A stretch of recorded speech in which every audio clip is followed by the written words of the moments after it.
था।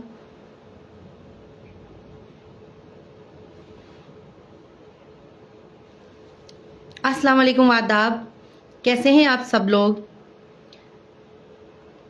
उम्मीद करते हैं कि आप सब ठीक होंगे।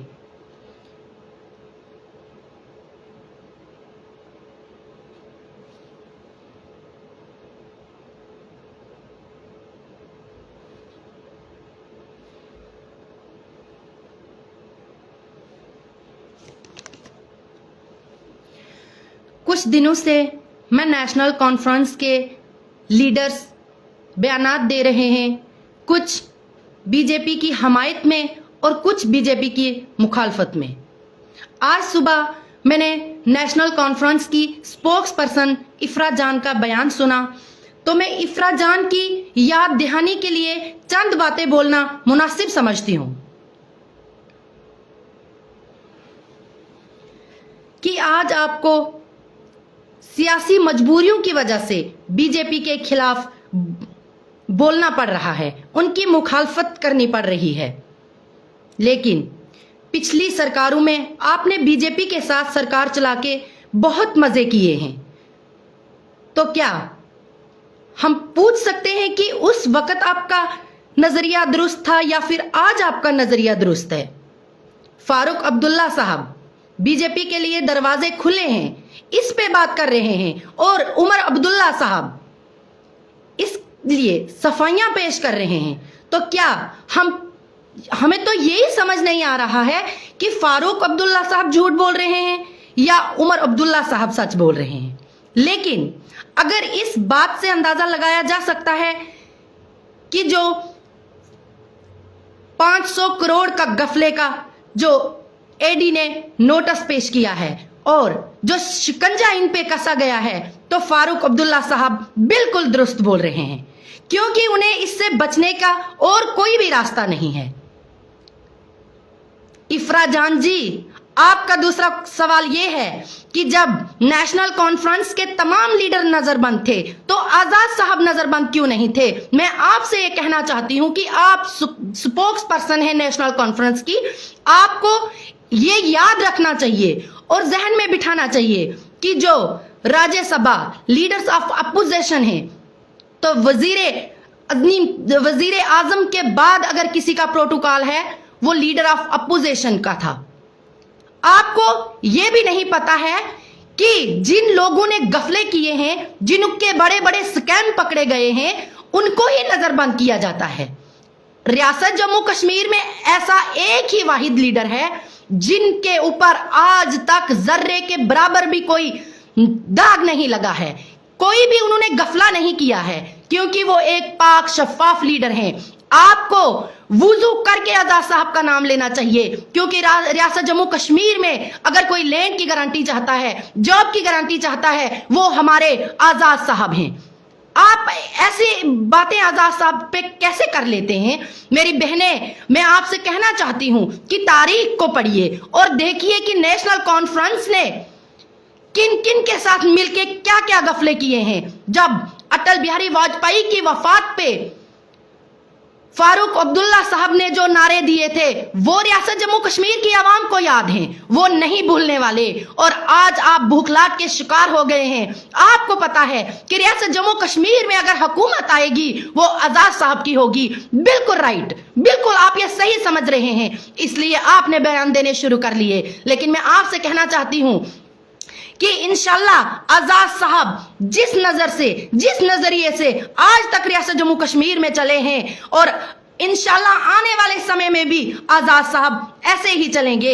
आपने देखा नहीं, आज सुना नहीं, आजाद साहब ने कैसे पार्लियामेंट में अपनी गरीब आवाम के लिए 4 घंटे जमीन पे बैठ के रोए। वो फारूक अब्दुल्ला साहब, उमर अब्दुल्ला साहब, कोई नेशनल कॉन्फ्रेंस के लीडर सामने नहीं आए, किसी ने भी कोई भी आवाज नहीं उठाई। तो कौन रोया जब 5 अगस्त 2019 को इतना बड़ा अंधेरा छा गया था रियासत जम्मू कश्मीर में? तब हमारे नेशनल कॉन्फ्रेंस के लीडर्स कहां थे? मैं उनसे पूछना चाहती हूं। और फिर जब घरों पे बलडोजर चली तब आपके लीडर्स कहां थे? जब लोगों की जमीनें छीनी गई, जब हमारी बहनों की इज्जत को नीलाम कर दिया गया, तब नेशनल कॉन्फ्रेंस के लीडर्स कहां थे? आज आप आजाद साहब पे उंगलियां उठाते हैं, ये उंगलियां टूट जानी चाहिए आपकी, क्योंकि वाहिद लीडर गुलाम नबी आजाद साहब है जो रियासत जम्मू कश्मीर में गरीब की आवाज उठाता है, जो हर किसी जगह में भी गरीब की आवाज उठाता है, जो लैंड की गारंटी चाहते हैं, जॉब की गारंटी चाहते हैं। आपको तो अपने बंगले, आपको तो अपनी हवेलियां आबाद करनी है, नजरबंद नहीं तो आप पे और क्या करेंगे।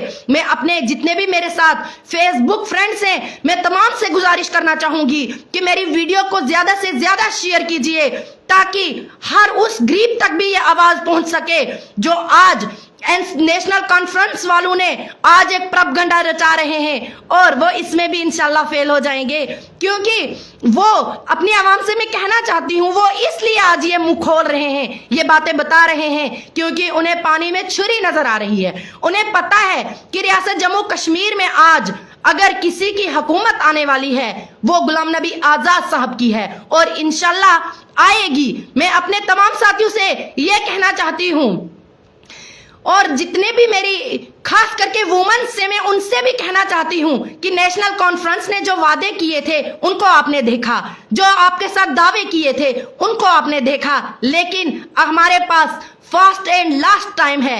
आइए आजाद साहब के साथ पार्टिसिपेट कीजिए, इनके हाथ मजबूत कीजिए, इंशाल्लाह आने वाली सरकार आजाद साहब की होगी।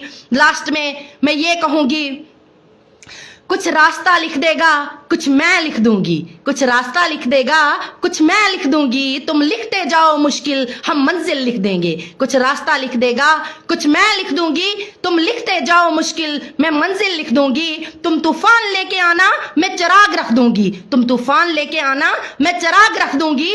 मेरे पर काटने से भी तुम्हें कोई फायदा नहीं होगा, मेरे पर काटने से भी तुम्हें कोई फायदा नहीं होगा, क्योंकि मैं जमीन पे बैठ के आसमान लिख दूंगी। मैं अपने भाइयों से कहना चाहती हूं कि जो ये नेशनल कॉन्फ्रेंस की जो ये खोखली बातें हैं, जो ये झूठी बातें हैं, इन पे आपको जरा बराबर भी इंटरेस्ट लेने की जरूरत नहीं है, क्योंकि आपने तो फारूक अब्दुल्ला की, आपने उमर अब्दुल्ला साहब की तमाम की असलियत जान चुके हैं आप, और आपको ये बातें सुन के, एक कान से सुन के दूसरे कान से निकाल देनी चाहिए, क्योंकि आने वाले समय बताएगा कि हुकूमत कौन बनाता है, और आने वाले समय यह भी बताएगा कि कौन किससे मिलता है। आज वो कहते हैं कि हमने वहां पढ़ लिया, यहां पढ़ लिया, 1 महीना लगाओ पढ़ने में, 2 महीने पढ़ने में लगाओ। अरे आप, हमें इसकी कोई जरूरत नहीं है। कौन किसके साथ बैठता है, कौन किसके साथ रातों के लिए समय मांगता है, वो हम भी अच्छी तरह जानते हैं। क्या हमें पता नहीं है? इंशाल्लाह आने वाले समय में इन तमाम बातों के जवाब उन्हें खुद ब खुद मिलेंगे।